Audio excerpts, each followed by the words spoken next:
That's right, boys. Welcome to the side of the ring because it's time for some ringside rumors. All right. First one, WrestlingNews.co was told there are no plans for Roman Reigns to lose the WWE Universal Championship in 2022. Triple H is sticking by Vince McMahon's original plan for Reigns to walk into WrestleMania 39 as champion for a match against The Rock. The idea is for Reigns to beat The Rock and then lose the title sometime after WrestleMania. So it's all specifically, I get it, but... All right.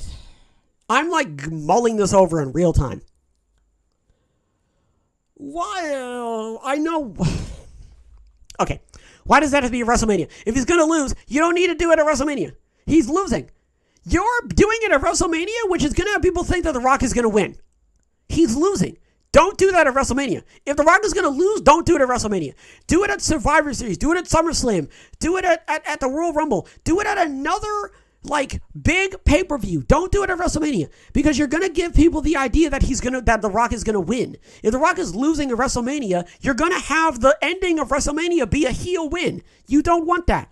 You want the audience to go home happy, man. You don't no, I don't know, man. And then lose it sometime afterwards. Meaning at the very next pay-per-view. That's what that means. That means that they are specifically waiting until after WrestleMania, and then Roman is going to get treated like another guy in the locker room. I don't know, man. Don't ask me, man. I don't know. Why would you do that? Just have him lose at Survivor Series or something. It's so fucking stupid, man. It's so dumb to have that happen. Because you're just... I don't know, man. That's dumb.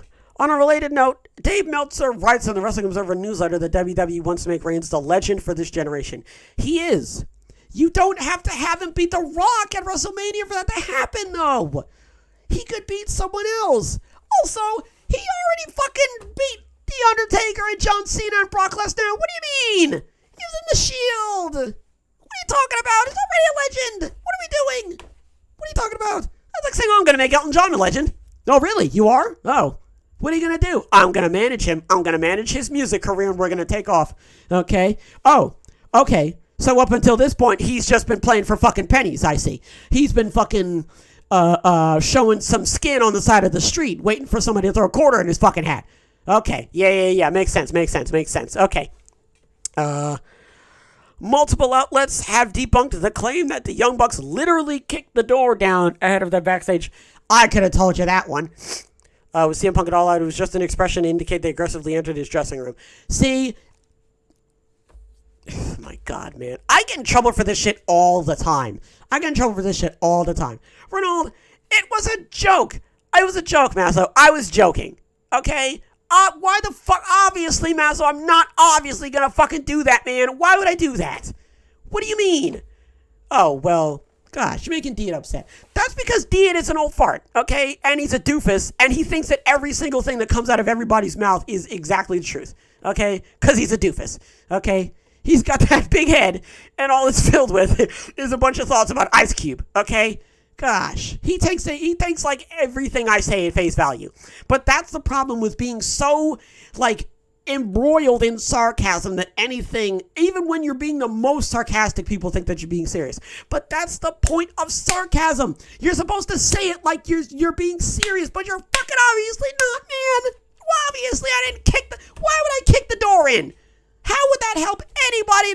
Yeah, man, yeah. In a very volatile and stressful situation, let me kick the door in. That sounds like a good idea. That sounds like a fantastic idea. I'm going to make the situation worse by kicking the door in. Fucking obviously I didn't fucking kick the door in, man. Who said I kicked the door in? Punk?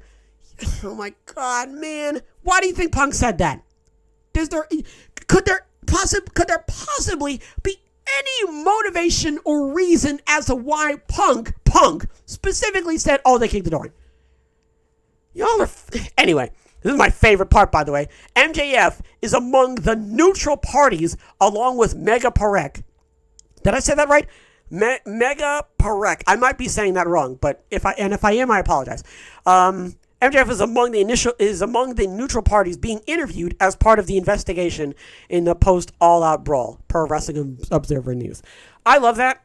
I love that so much because there's I don't know. I mean, the last person that you would expect to be like to be neutral, right? To be calling it down the middle is MJF, but he is the one who has to do it.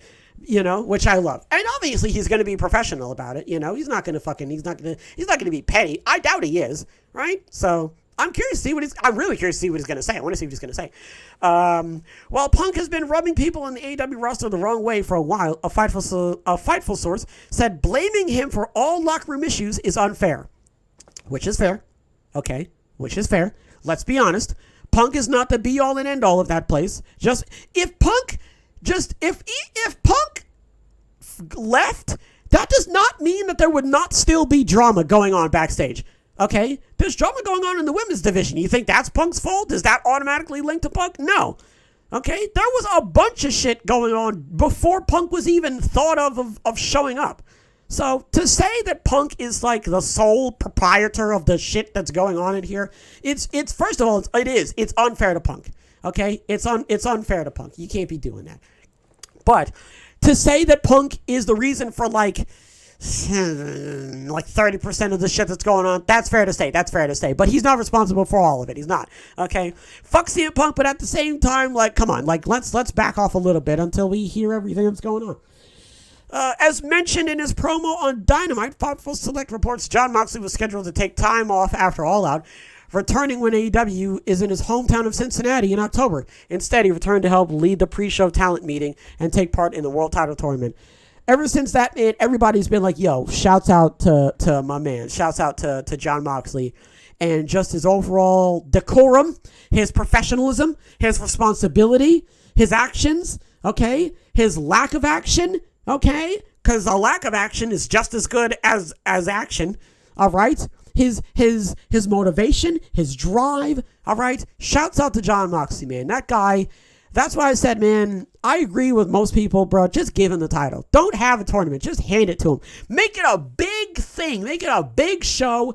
Have him be carried out, okay? Have the shoot all the confetti. Everyone chokes on confetti. You can't see the goddamn ring. There's too much confetti everywhere. Fucking everybody's getting paper cuts because the confetti's falling too fast. I can't see. I'm slipping. It's absolute pandemonium. It's chaos. The building's burning down. Confetti. But he's still the champion, all right? Like, bruh, just give him the title. The Wrestling Observer newsletter mentions... The last bit of rumors here. The Wrestling Observer newsletter mentions that Drew McIntyre didn't know the show was still being broadcast during his post-match interaction with Tyson Fury at Clash at the Castle. Yeah, you didn't really need to broadcast that, though, did you, WWE? You didn't need to have that. We didn't need to see that at the end. After watching Drew McIntyre get his ass handed to him, okay? We didn't need to see that. Also... we didn't need to see Tyson, but that's neither here nor there. Okay. So, that's it, boys. Those are the rumors. Reigns isn't losing at Mania. Yeah, fucking obviously. Meltzer said WWE is trying to make him the next legend, even though he already is. So I don't forgetting the WWE. Ooh. Oh my God, I skipped right over this. I'm so sorry. Regarding the next WWE draft, Matt Man's Andrew Zarian, shouts out to Andy, heard that WWE wants to do it after football, which presumably means it won't happen in 2022. Okay, so after the football season ends, I guess. All right, sure. I'm excited because I'm pretty sure after they do this, they might actually stick to it, and Survivor Series is actually going to be fun. Multiple outlets have debunked the claim. Yeah, okay. Obviously, he didn't kick the door in. Obviously.